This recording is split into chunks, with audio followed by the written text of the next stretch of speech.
Part 2 of reading. I'm laughing because we got cut off just as I was saying that sex without real love and devotion is just a writhing body function. Might as well have a good solid fart. Oh no, it's not that bad. You can have enjoyable sex without real love. It's happened in the past, but I'm just talking semantics here, people of Earth. Semantics. I'm waiting for either death to take me, which she's hanging around again because she loves me that much, or for my beautiful life to begin with someone wonderful. And we know which way I'm more inclined to go than wait around for some man to utterly destroy me and let me down ever again. Long life history of that. I think I choose death, quite frankly. I know that's a horrible, frightening thought, but I think at this stage of my life, it'll be just a welcome release, a catharsis, a transition into a whole other dimension, free of the bullshit of this one. But meanwhile, I carry on reading my stories. So we got cut off at that segue. It's the 16th of March, 2025. The time is now 12:42, and as you can see, I'm doubling down on my thoughts and feelings about my existence. I'm doubling down, I've written it down, I've processed it, and I'm making a video, and I'm reading stories, and on we go. I'm not going to talk any more about sex. It's depressing. It's by and large never done me any much good anyway, being with men who are cruel and sadistic and callow and shallow, and half of them weren't all that good in the department either, but shh, we won't tell them. Let them disappoint some other woman. Let them find out the hard way. Oh, that's cruel, isn't it?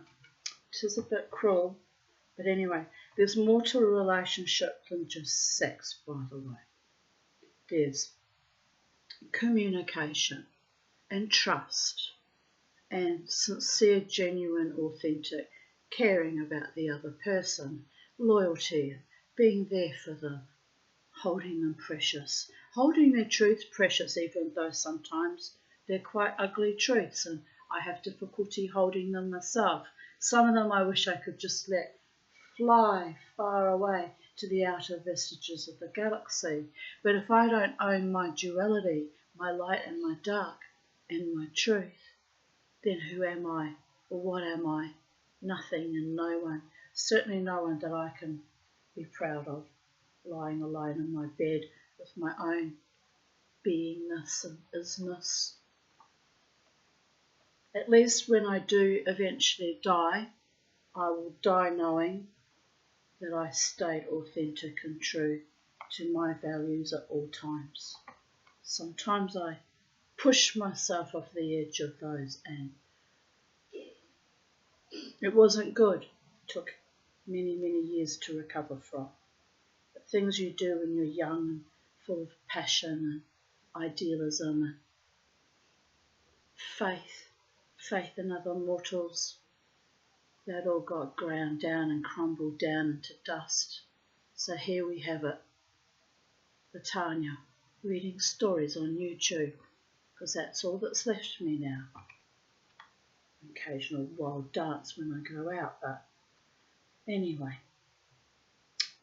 what can I say, people of Earth? What can I say? All right, we segued where Chimp was screaming, or no, all the animals were screaming, "Save the sun," and Chimp's got the sun, catch him. "Oh," he cried, "foolish beasts, brainless boobies." Somehow those two words, brainless boobies, led me to segue into my belief system about sex and sexuality and loyalty and commitment and desire and bliss and connubial bliss. conjugal bliss with the right person who absolutely adores me. Don't think it's going to happen now. I'm too old and I'm too wrung out. Anyway, back to the story. We won't go into that segue again. We nearly slipped down again, didn't we? You've got to watch the Tanya. She's a slippery little sucker when she's emotional. She can go in all kinds of strange swallow murmurations and you might have to whistle me back down. Get back here, girlfriend. You're reading a story on YouTube and who knows why anyone watches me with my weird meanderings. It's quite odd.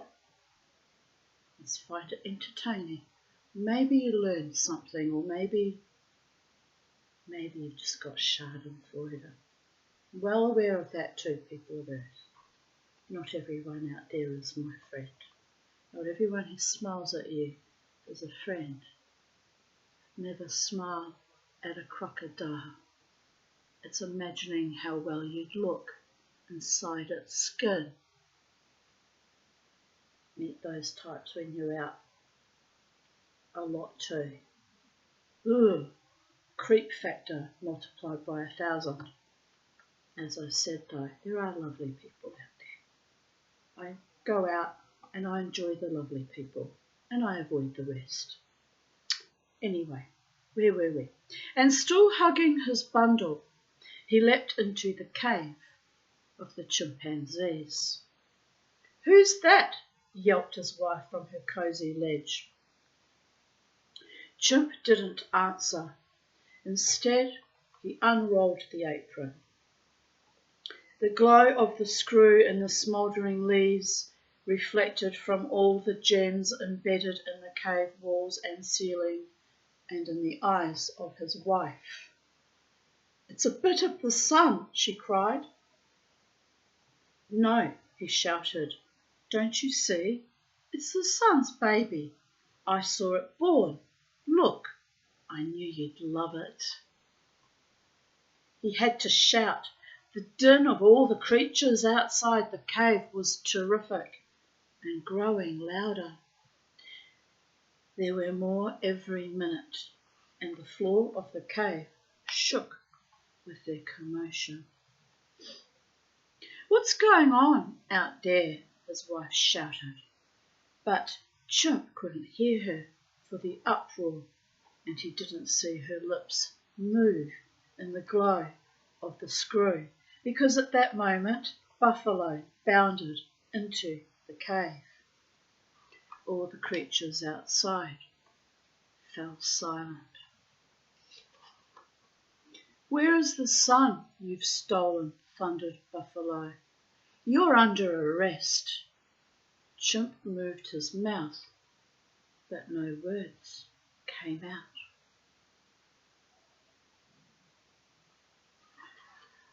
The very sight of Buffalo, dear goddess,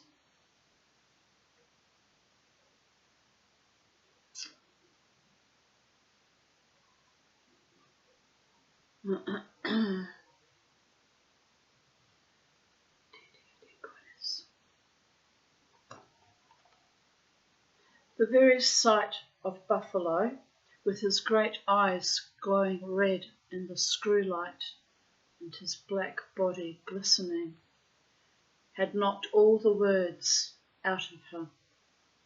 But his wife had her brainwaves too. It came to her in a flash. Oh, Buffalo, she cried. Thank goodness you've come. Quick, before it dies. Look, you can see it's dying. It's the newborn sun. Oh, we have to save it. We have to keep it alive. And she pointed. I'm laughing because I really feel like I'm fucking dying at the moment. I know. My daughter would, if my daughter's watching, she would scream, you've been dying for 37 years. Try 38 years. actually way longer than that, to be frank, since I was 6 years old, so 54 years. But it's a long fucking dying. But when I say I feel like I'm dying, I'm not being a drama queen. I'm actually quite feeling very, very not happening in a far out fucking way.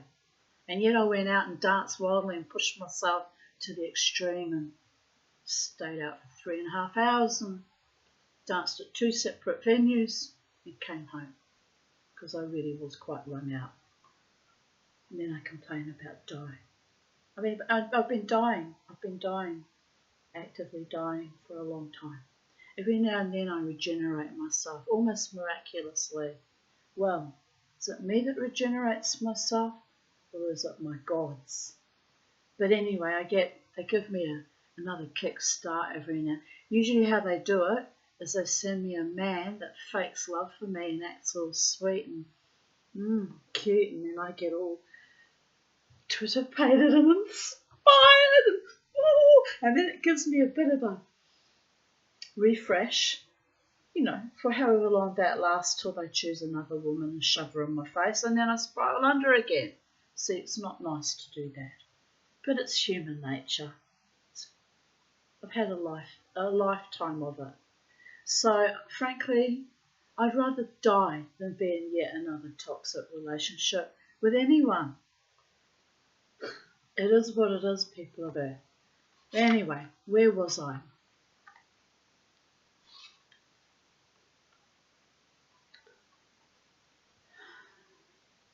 Kind of amused by it all, quite frankly. Amused by it all. The more I disengage, the more they jump how high. And I'm wondering why that is. That particular person that's playing these sick little fucked up games already, I think he genuinely does care for me. We wouldn't be leaping through hoops. It's a bit weird. But meanwhile, at the end of the day, I need someone genuine, not playing games. It's not cricket. It's not good for my nervous system.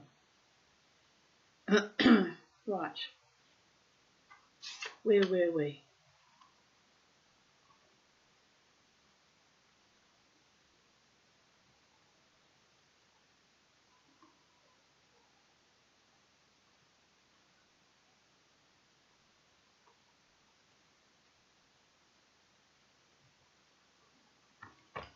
Keeping the sun alive. Keeping the Tanya alive. How am I going to keep myself alive, people of Earth, in this fucking distorted, inverted, perverted, evil planet? Why, I've done it every other day of my life. One day at a time, sweet Moses. Even got my t-shirt off. Deify. I defy. Right. Beautiful Joe got this made for me for my birthday last year. But it's my logo. I designed this logo. I designed it in 2020. I wanted people to be their own god and goddess, make their own choices and live by their own body autonomy and fucking defy everything. But did they know they bent over and took everything, and it's left me with a world where I can't even form relationships anymore because everyone's gone quite distorted and quite mad and unsafe. Unsafe for me. Absolutely unsafe. Well, anyway, let them have their new little conquests or paramours, because I'm better than that. Don't need that shit. Really don't. Better off alone than getting enmeshed in that kind of level of debauchery. But I get why they're doing it. They are too afraid. They're afraid of stagnation, of getting old, bored out of their skull with their lives, working so hard to achieve, going nowhere fast. Certainly they're more successful and have more money than I, but yes, I think it comes down to they've realised life is short, and they're bored. They looked at me for a while as someone spitfiery and wildly exciting and doing the wild mosh, and it got them all a bit fucking stimulated, and now they've got a new little one staring at them, hawkish. It's like, oh, it's sad, but kind of funny. I was like, yeah, I'm done. I had a nice time, and then it was time to go anyway because I wanted to go to my lovely Brooklyn Standard where I'm treated like a queen most of the time, and I only booked parking till 11 p.m, so I was worried about that. But I actually left early. I left at 9:30 because I really wasn't all that well. You know, there is that. I have to look after myself. Anyway, where were we?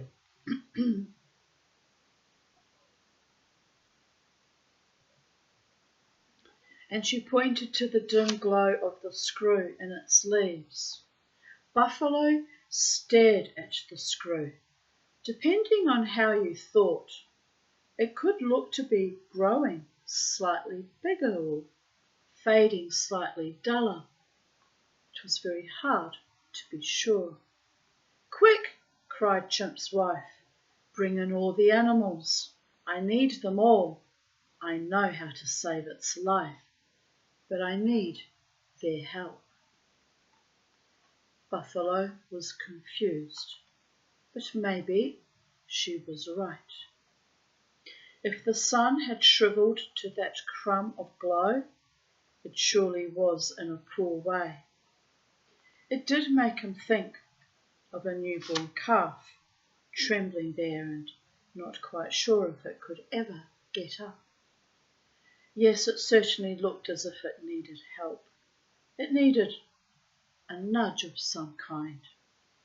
"Quick!" yelled Mrs. Chimp, and she slapped his buttock. Then she turned and sped to her husband. Buffalo brought all the creatures crowding in. "Keep to the walls," he bellowed. "Give it lots of air. It's only just born." Buffalo made a good policeman. Red eyes bobbed obediently round the walls of the cave under the sparkly gleam of the gemstones. Chimp had gone out, but now came in again with God's apron stuffed with dry dead leaves. He was doing exactly as his wife had told him to do. Then he came in again with twigs and sticks.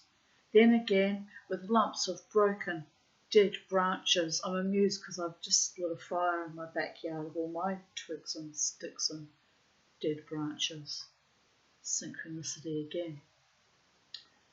He made a gigantic heap of all these, while the creatures surrounded the glow in a circle of red eyes.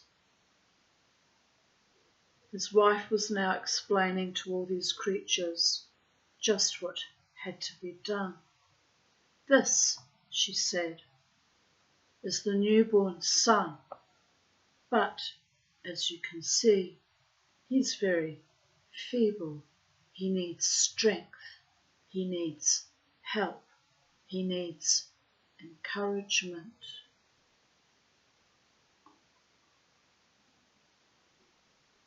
The eyes glowed.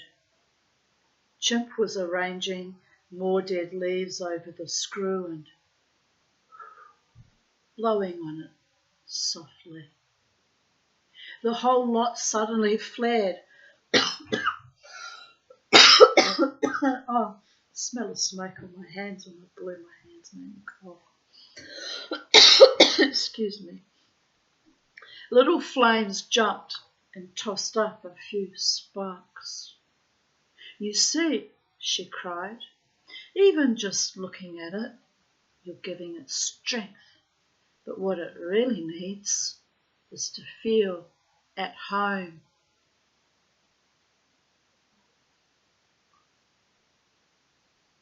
The eyes blinked, flickered and glowed again. There must have been 50 different animals in there and over 200 birds with quite a few reptiles. What we need, she went on, is to make this place like heaven where the sun lives. Now you, and she pointed to the hare, you be the moon. Come on. Hare tottered forward, uncertain. What did it mean, being moon? How do I be moon? She muttered. But Mrs. Chimp was pointing at Anaconda. And you, she said, you are the planet Mercury. The planet Mercury, boomed the great snake. Has it legs?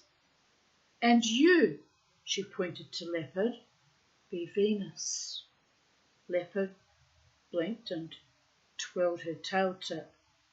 So Mrs. Chimp went on, and in no time she had them all ready. Wild Boar was the planet Mars. Wait a minute, should be a ram, shouldn't it? I'm Aries after all, and there's something about being the daughter of the gods and subject to the planet Mars, being a warrior goddess. Oh, it's too much. Just want comfort and ease and peace and real enduring love in my life. Is that too much to ask of a warrior goddess, trauma survivor? Apparently it is. Shh! Don't want to piss off the gods. They're only just starting to cut me some slack after almost 60 years. Jealous gods too. Jealous, capricious, mischievous gods.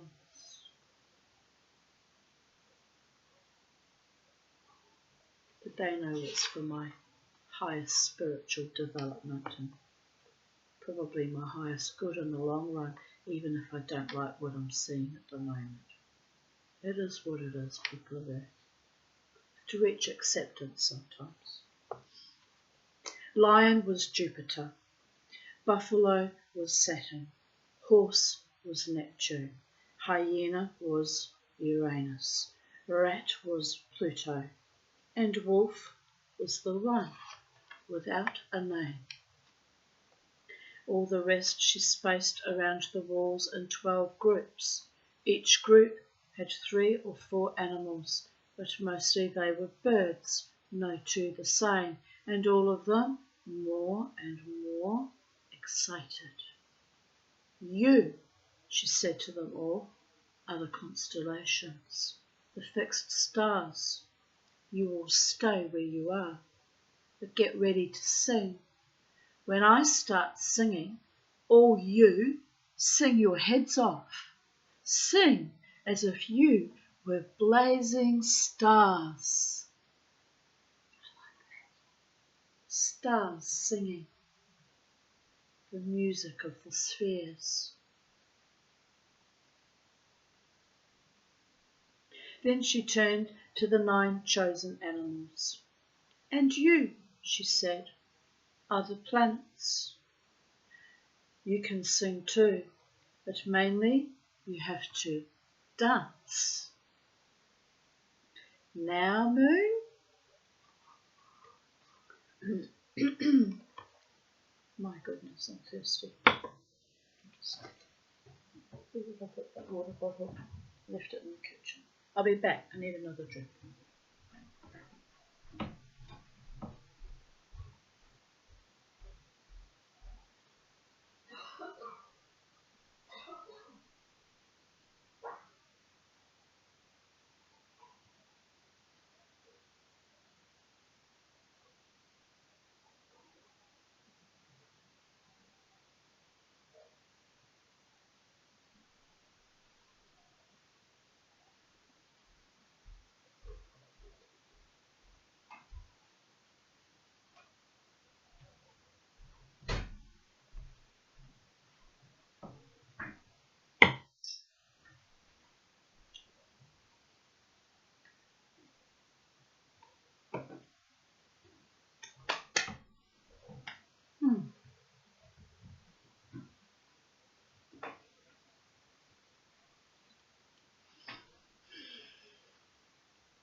I know.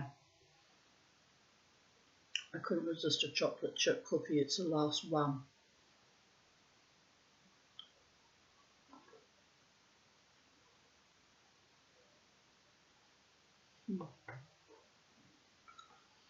Right, where were we?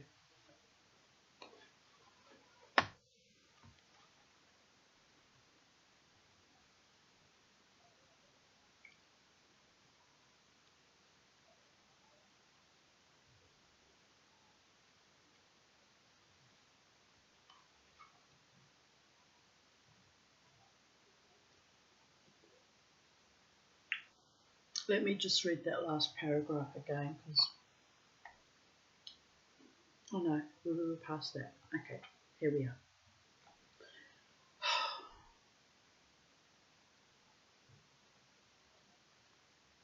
I hope I'm not getting Alzheimer's. I tell you what, I really will suicide if I get a Alzheimer's diagnosis.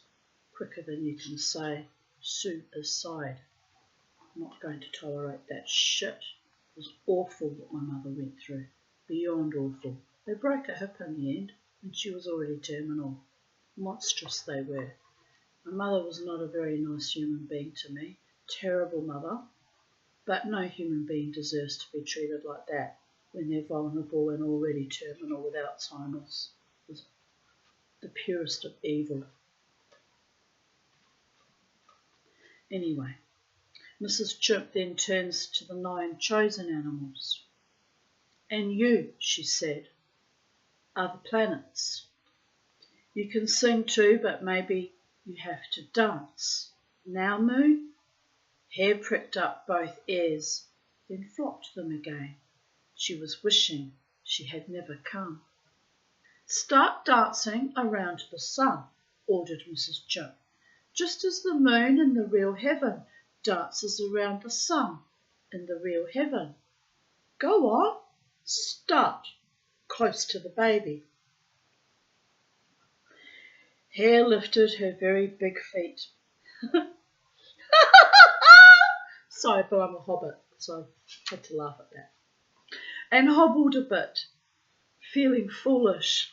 Well, when you've got big feet and you're short, it's a very foolish thing indeed, but it's how the gods made me, unfortunately. Dance, yelled Mrs. Chimp, and Hair leapt.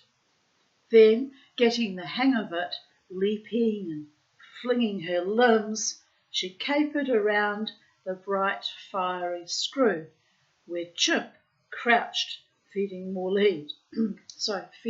dead leaves. And now a few twigs into the merry little blaze. Now me, sang Mrs. Chimp, I'm Earth.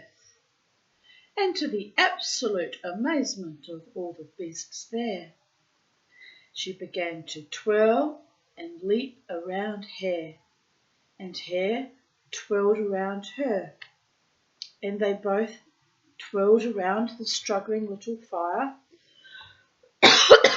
which the black hands fed with more and more sticks.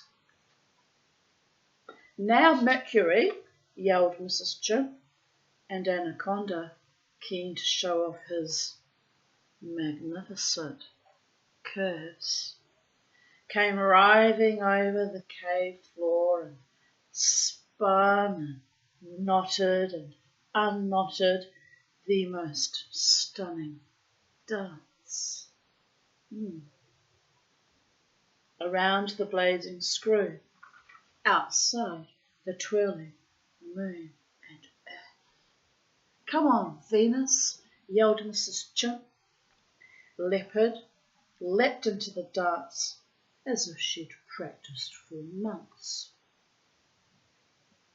She seemed to be twisting through her own signature over and over in giant, ferocious, flashing letters, with a whizzing flourish of tail. And she couldn't help it, as she spun and writhed and somersaulted around the others. She began to sing. It was as if her wild contortions was squeezing the song out of her like a mad and bounding concertina.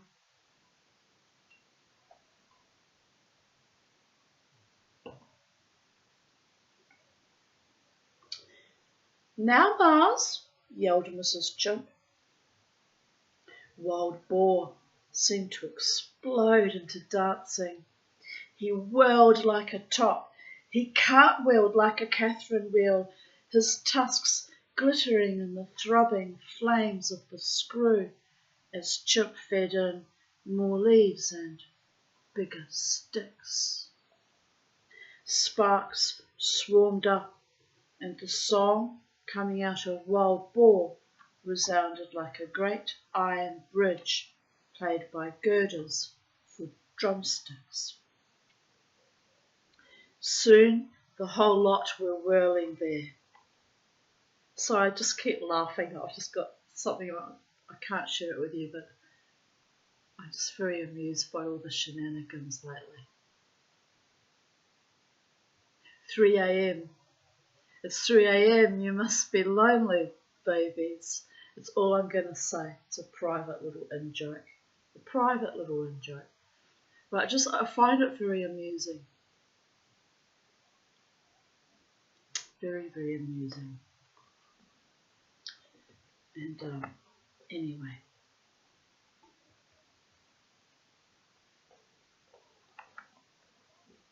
It's nonsensical, but it's amusing.